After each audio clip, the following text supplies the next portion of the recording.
नमस्कार साथियों, मैं कृष्णा राष्ट्रवादी। हमारे साथ में हैं न्यूज़ ब्रेक के संपादक सुमित चौहान जी। हम उनसे जानेंगे कि जो न्यू एजुकेशन पॉलिसी है वो हमारे देश के हित में है या नहीं, जबकि पूरी टीवी मीडिया और पूरे जो बीजेपी के दिग्गज नेता हैं वो न्यू एजुकेशन पॉलिसी को देश हित में बता रहे हैं। उन पर हम जानेंगे जो सुमित चौहान जी हैं उनका क्या मन है, क्या बताते हैं। आप सबको जय भीम। और ये आज के दौर में शिक्षा की बात करना अपने आप में ऐसा लगता है कि कोई बहुत अलग है, क्योंकि भारत में मंदिर मस्जिद की बात होती है, हिंदू मुस्लिम की बात होती है और उसी पे सारी मीडिया जैसा आप जिक्र कर रहे थे वो जिक्र कर देती है। ऐसे दौर में शिक्षा की बात करना, पढ़ाई लिखाई की बात करना, ऐसा लगता है कि हम कोई बहुत बड़ा काम कर रहे हैं, जबकि होना चाहिए था बुनियादी काम कि हमें शिक्षा के लिए उसका इंतजाम होता, स्कूल कॉलेज खुलते, यूनिवर्सिटी खुलती, शिक्षा का बाजारीकरण नहीं होता।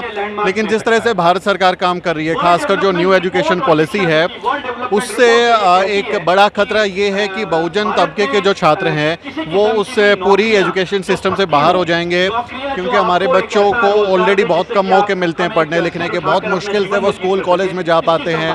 पहली पीढ़ी दूसरी पीढ़ी के बच्चे हैं, लेकिन अब इस न्यू एजुकेशन पॉलिसी से मुझे लगता है कि आने वाले दिनों में वो मौके भी कम हो जाएंगे।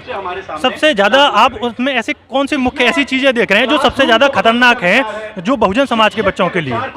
देखिए, न्यू एजुकेशन पॉलिसी में सबसे बड़ी जो कमी मुझे नज़र आती है वो ये है कि वो कहती है कि बहुत सारे स्कूल जिनमें छात्रों की संख्या कम है उन स्कूलों को बंद कर दिया जाएगा, जबकि फॉर्मूला ये होता है कि जो गरीब तबके के बच्चे हैं, जो वंचित समाज के बच्चे हैं, उनके पास खाने को कुछ होता नहीं है, कपड़ा नहीं होता, किताबें नहीं होती, स्कूल बहुत दूर होता है, वो जा नहीं पाते।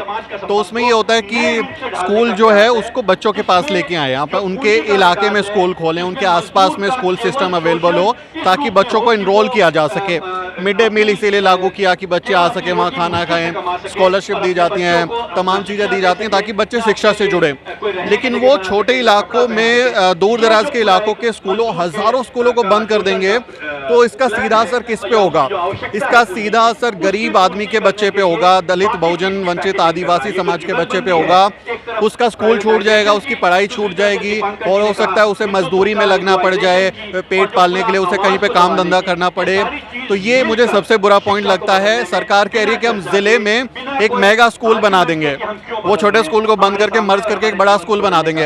हाँ, मुझे ये बताइए, एक स्कूल अगर कहीं मेरे घर से 10 किलोमीटर, 12 किलोमीटर या 20 किलोमीटर दूर ज़िले में बनता है, कहीं कहीं ज़िले आपके 50-100 किलोमीटर बड़े ज़िले होते हैं, आपने कहीं पे एक स्कूल बना दिया, क्या 20 किलोमीटर 10 किलोमीटर के बाद वो बच्चा जा सकता है वहाँ पढ़ने के लिए?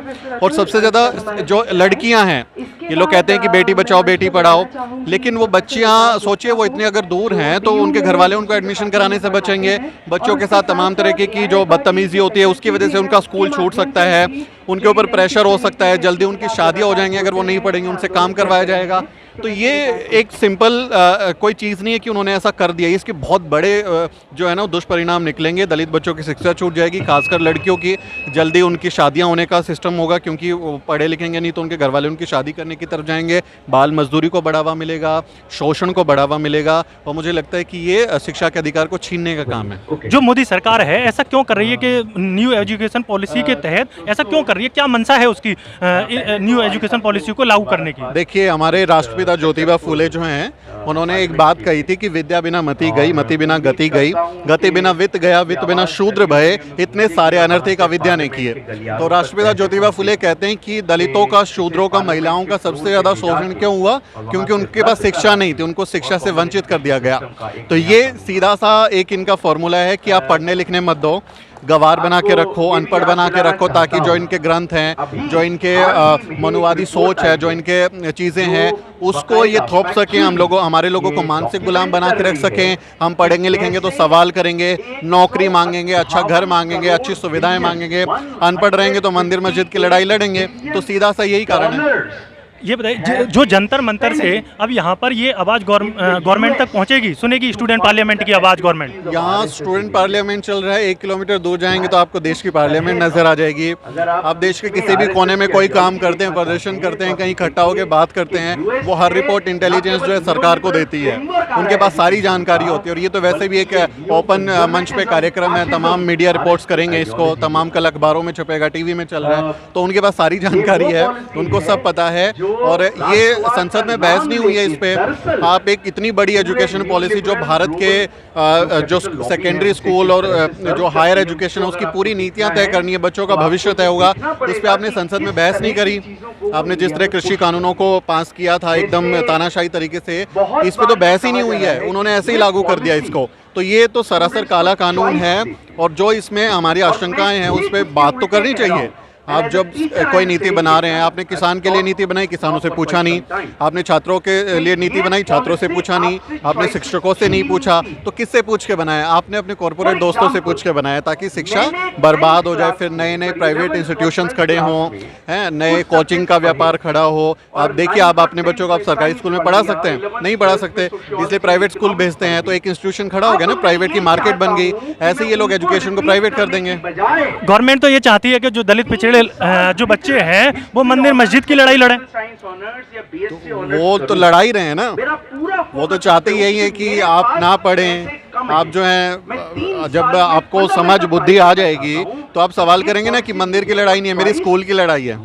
हमारे महापुरुषों को, महिलाओं की जो लड़ाई है वो स्कूल जाने की लड़ाई है। माता सावित्रीबाई फुले स्कूल की लड़ाई लड़ रही थी, ज्योतिबा फुले स्कूल की लड़ाई लड़ रहे थे, बाबा साहब डॉक्टर अम्बेडकर स्कूल की लड़ाई लड़ रहे थे।